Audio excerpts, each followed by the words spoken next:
Northern Texas, October 10, 1871. With the morning sun still on the rise, a lone trooper of the U.S. Army's 4th Cavalry Division drives his horse hard as he attempts to make an escape from the Comanche warrior pursuing him.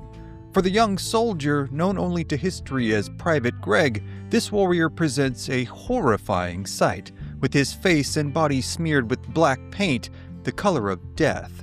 He wears a full-length headdress, its long streams of eagle feathers whipping behind him as he rides. He has large brass hoops in his ears, and his mouth is twisted in a ferocious snarl.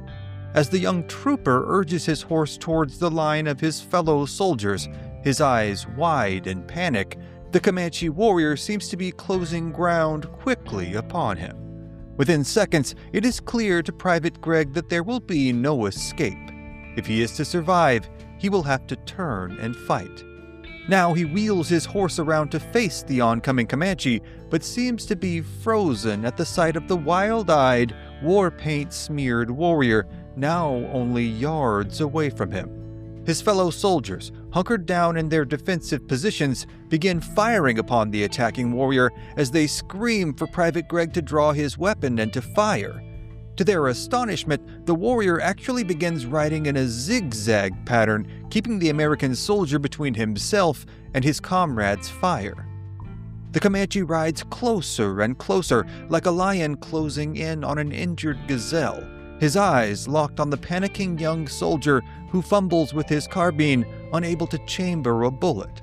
The trooper now throws the carbine to the ground and attempts to draw his six-shooter as the warrior lets loose a blood-curdling war cry and draws his own pistol. Just as the soldier manages to bring his weapon to bear against the Comanche, a shot rings out, and the young American's head snaps back before he slumps to the ground with a sickening thud. The warrior lets loose another, even louder war cry, taunting the Americans as he defiantly faces them down. To all of these young soldiers, he seems to be the living embodiment of the Comanche warriors that they have heard so much about. Fearless, ferocious, and single-mindedly focused on killing each and every one of them. But this man is no average Comanche warrior. He is larger than most of his cohorts, powerfully built, and somehow he seems to disdain these white soldiers even more than his comrades do. And adding to his already distinctive appearance, it seems that underneath the thick black war paint that covers his face, he possesses some measure of European features, with a long, straight nose and high, prominent cheekbones. This is because he is, in fact, the son of a legendary Comanche chief and a white mother. His name is Quanah Parker. He is roughly 25 years old and already considered one of the fiercest warriors in what is perhaps the fiercest band of the Comanche, the Quahadis. He is well known all across the plains as a fearless fighter, an unflappable leader, and a vicious killer. But for months now, he has been only a specter to the Americans, a ghost of the southern plains who they have been unable to even locate, much less defeat. Now, as Quanah sits triumphant atop his sweat-drenched black horse, his eyes burning with a hatred that many of the young soldiers have never seen before, many of them seem momentarily frozen, almost mesmerized by the unfettered brutality of what they are witnessing. But within moments, every one of the Americans realizes that their comrade, Private Gregg, has been only the first to fall. And now, Quanah and his warriors are coming for the rest of them. Most of them have scarcely ever seen a Comanche warrior before.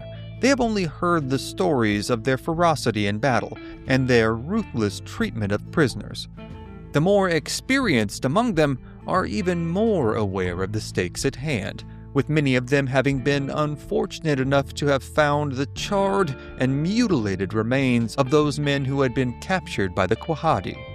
But even for the few veteran soldiers among them, the speed at which this battle unfolds has been almost otherworldly. It had begun the night prior, at around midnight, when the Comanche had ambushed the soldiers' camp, intending to stampede all of their horses.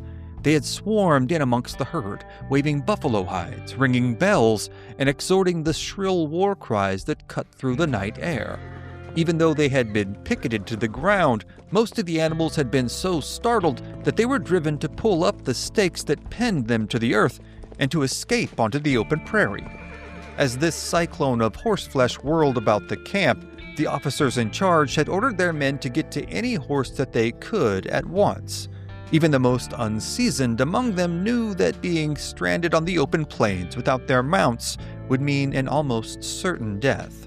Among these officers was the 31-year-old Colonel Ranald MacKenzie. He was a Civil War veteran, having fought in the Battle of Gettysburg, the Battle of Antietam, the Overland Campaign, and at the Siege of Petersburg. He had been wounded at Gettysburg and at Bull Run and while fighting in the Siege of Petersburg, where he had lost 2 of his fingers. But he was new to the frontier and to the ways of plains warfare. In a move that would be unthinkable for an experienced frontier fighter, he had allowed his troops to light fires after sunset, violating a central tenet of combating the Comanche. Fires during the night served effectively as beacons to any Comanche in the area, making the army camp an enticing and an easy target for Quanah and his band of raiders. In total, the Comanche had managed to stampede 70 of the army's horses and mules, but they were only getting started.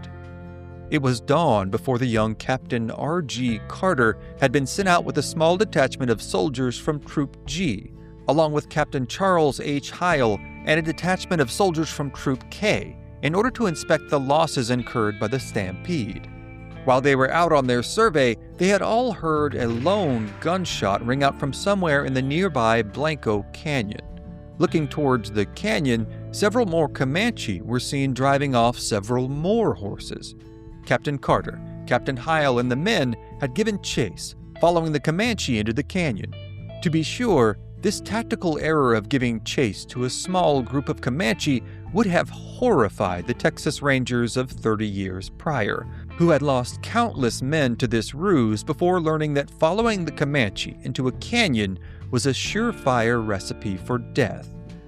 Unfortunately for these young officers and their men, this was something they had not yet learned. Much like their commanding officer in Colonel Ranald MacKenzie, these men were neophytes to Comanche warfare. But they were all about to receive a harsh lesson from this band of Quahadi. With the soldiers in pursuit, the warriors had ridden hard into the canyon, then crested a small bluff. Carter and his men had followed closely behind them, but just as they crested the bluff, they had been greeted by the horrifying sight of dozens of Comanche warriors swarming at the base of the bluff below them.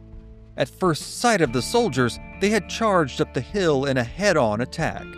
Later, in recounting what he saw, Carter would recall that, quote, "It was like an electric shock. For a moment the blood seemed fairly congealed, for we realized what the ruse of the Indians had been and knew now that their purpose had been to lead us into the ambuscade.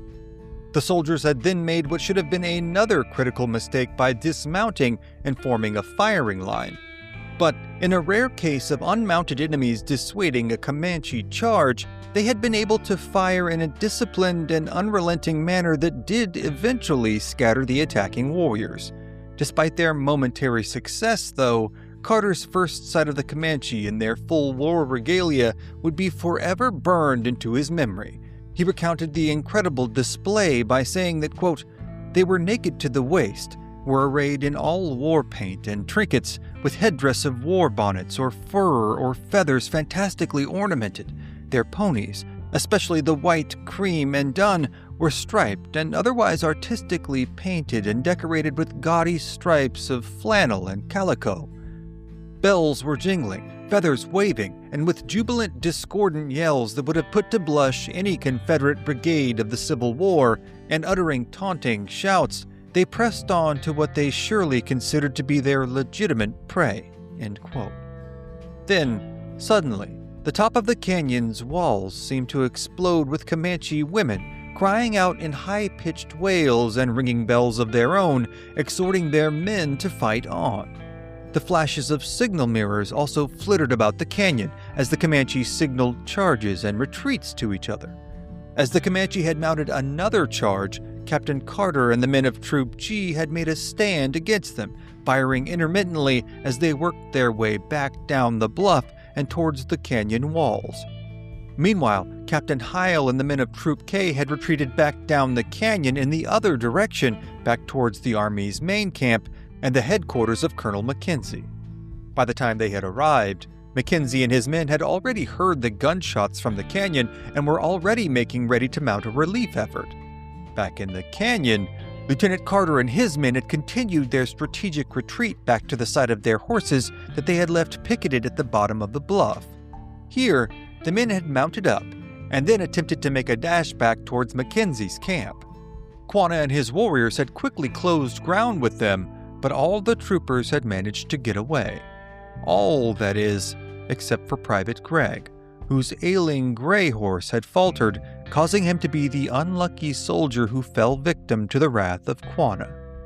Now, as his body lies lifeless on the cold ground, still steaming in the rays of the morning sun, it seems all but certain to Carter and his men that they are going to be next. But in a move that perplexes all of the soldiers, Quanah lets loose a last, long war cry before turning his horse and riding away. His fellow warriors, as well, also turn their mounts and ride away, heading up the sloping embankments of the canyon back towards their women and children. Though Carter and the men are unsure as to why this has happened, all of them feel an odd mixture of relief and confusion. Then, the reason becomes clear. Behind them, Colonel Ranald MacKenzie, along with his company of cavalrymen and his contingent of native Tonkawa scouts, are now barreling towards the Comanche. Seeking to protect their women and children, Quanah and his warriors have decided to make a rare retreat. Now, they scatter onto the plains, just as MacKenzie's contingent of men reaches Carter and the soldiers of Troop G. Normally, a retreat such as this would signal the end of an engagement. But MacKenzie did not come here to simply fight Quanah and his men to a standstill. He has come here to the high plains of Texas to wage total warfare. His mission is to break the will of the Comanche and to drive them onto the reservations in Oklahoma. Seeing that the Comanche women and children are also present, he knows that this is a rare opportunity to capture an entire village of the elusive Quahadi and to strike a decisive blow to the Comanche as a whole. But in the short time that it has taken him to secure the battlefield, to reconvene with Carter and the men of Troop G, and to collect the remains of the unfortunate Private Gregg, Quanah and his band of Comanche have already disappeared into the rolling landscape of the plains. MacKenzie now orders his Tonkawa scouts, longtime enemies of the Comanche, to take to the Comanche's trail. With MacKenzie and his men following closely behind, the scouts fan out onto the open prairie, looking for signs of the Comanche. But Quanah Parker and his band of warriors, along with their women and children, have no intention at all of surrendering to the United States government. They are, effectively, the last vestiges of the mighty Comanche who have still refused to acquiesce to the United States' demands, and they intend to fight until the bitter end. This makes them a particularly dangerous enemy, and every soldier and scout now in pursuit of Quanah and his people are well aware of this troubling fact, as they venture further and further out into the open, seemingly featureless expanses of the grasslands. As they follow the Tonkawa scouts away from the canyon, no man among them can shake the unnerving sensation that they are being watched. But MacKenzie will not be dissuaded. Throughout the late morning and well into the afternoon, they follow the Comanche's circuitous trail. Finally, the exasperated Tonkawa scouts report to MacKenzie that the Comanche seem to have doubled back, heading back towards the west and to the cover of Blanco Canyon. MacKenzie's contingent now doubles back themselves, following the trail until daylight, when MacKenzie orders them to make camp not far from the same place they had begun their trek this morning. They spend a restless night attempting to rest themselves and their horses before again picking up the trail at daybreak and heading out the next morning.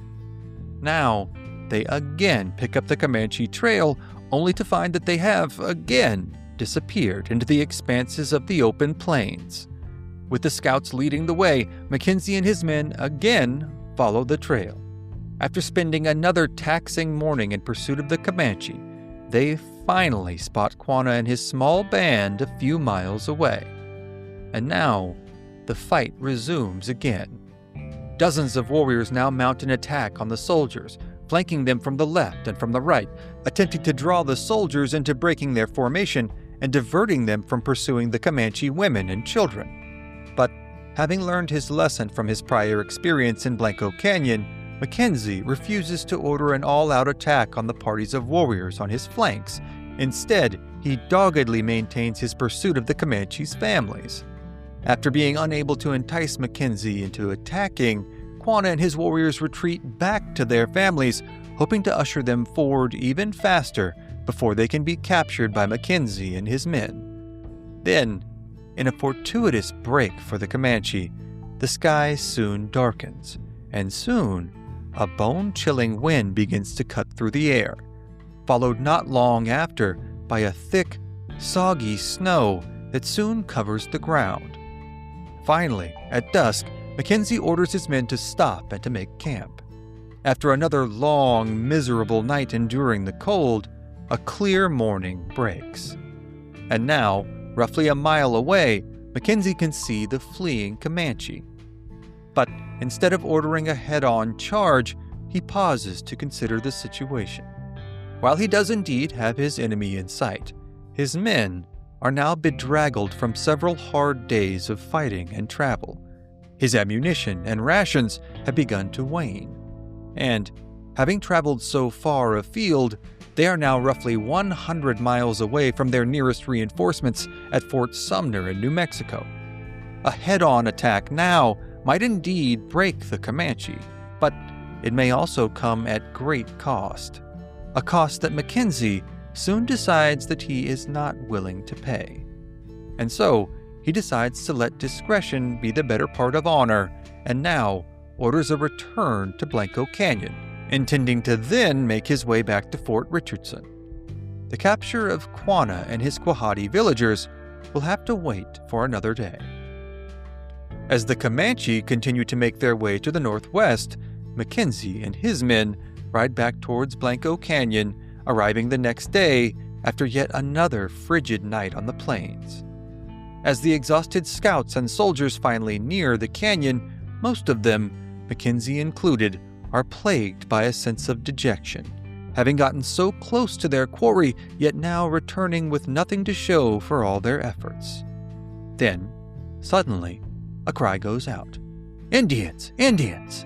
The Tonkawa scouts have spotted 2 Comanche warriors in a small ravine jutting out from the canyon.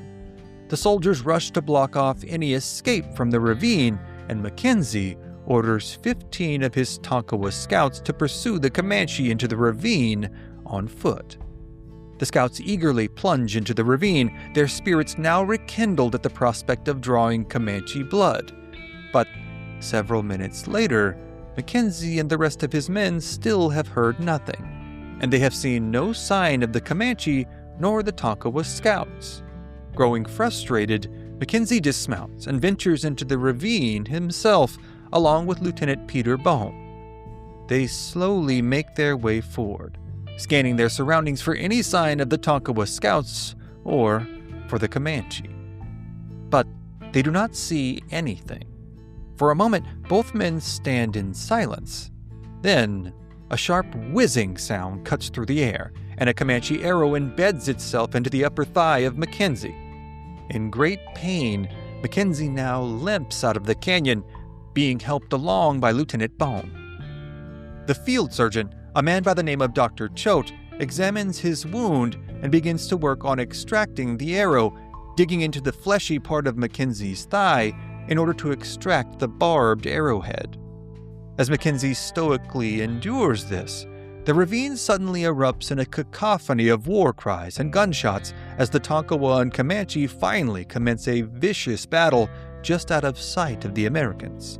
But, however ferocious, the fighting is short-lived, and the 15 Tonkawa soon emerge victorious, with the 2 Quahadi warriors now lying dead in the dirt at the bottom of the ravine. Examining the battle site afterwards, Captain Carter would note that, quote, one was shot several times through the body, the other through the head. One had been shot in the hand while firing his pistol. The bullet had shattered the pistol butt. A bloody bowstring showed that he had tried to use his bow later. With the strength necessary to draw that string, it must have proven very painful, and a clear test of the Indians' wonderful courage, tenacity, and stoical nature under such circumstances." End quote. Before finally moving on to make camp for the evening, Dr. Choate and a Lieutenant Wentz C. Miller made their way to the fallen warriors and methodically decapitated them, placing their heads in gunny sacks. The gunny sacks, dripping with gore, are then carried to the Army campsite and then placed into cauldrons of boiling water in order to remove their flesh and preserve the skulls for, quote, scientific research. The following day, Lieutenant Miller invites Captain Carter to join him for lunch at his campsite. Eager to finally be able to enjoy a hot meal and to relax after such an arduous few days, Captain Carter peeks into the bubbling cauldrons that he believes holds their noontime meal. But he is instead greeted by the degloved heads of the 2 slain Comanche warriors. Carter, revolted and now having lost his appetite, returns to his men, who are camped a few hundred yards away. He is so troubled by what he has seen, he even orders the camp to be moved further downstream, out of sight of Dr. Choate's ghoulish experiments. Meanwhile, Colonel MacKenzie lies racked with pain from the arrow wound to his thigh. But this is not the first time that he has been wounded in action, and despite his agony, he remains myopically focused, perhaps now more so than ever, on capturing Quanah Parker and his rogue band of Quahadis. In the following days, he will again lead his men out onto the prairies in search of any remaining sign of the Comanche. But after 5 long days, MacKenzie, now in constant, terrible pain, relents and orders a return to Fort Richardson. It will be October 18th, more than a week after the Comanche had first stampeded their horses, that the 4th Cavalry will straggle back into Fort Richardson in the midst of yet another unyielding snowstorm. Though Colonel MacKenzie has failed to capture Quanah Parker, he has managed to catch sight of the legendary Comanche, and, despite the difficulties he has faced, MacKenzie still believes that he is the man who will finally be able to apprehend the mighty rogue chief of the Quahadi, and to end the Comanche Wars once and for all. In the coming year, he will resume his tireless quest, and the result will change Texas history forever. For his part, Quanah has succeeded in driving off the U.S. Army, and in preserving the freedom of his small band of loyal followers. But as he ponders the events of the past few days over a campfire somewhere out on the open expanses of the prairies, he knows that his troubles are only beginning. MacKenzie will return, he is sure, and when he does, Quanah Parker and his warriors will be ready for him. But the stories of the battles to come, which will forever change the history of the Old West, are too numerous to cover here in one episode. For tonight, those are other stories for other times. Thank you for joining us on this episode of History at the OK Corral. Be sure to click the like button, share this episode with a friend, and become a subscriber. Also, if you'd like to support our work and gain early access to episodes as well as ad-free viewing and all that good stuff, you can become a member of this channel by clicking on the subscribe button down below. Also, down below, you will find links to our TikTok, our Instagram, and our daily newsletter. Subscribe to any of them or all of them. Thank you again for watching, and we'll see you next time on History at the OK Corral, home of history's greatest shootouts and showdowns.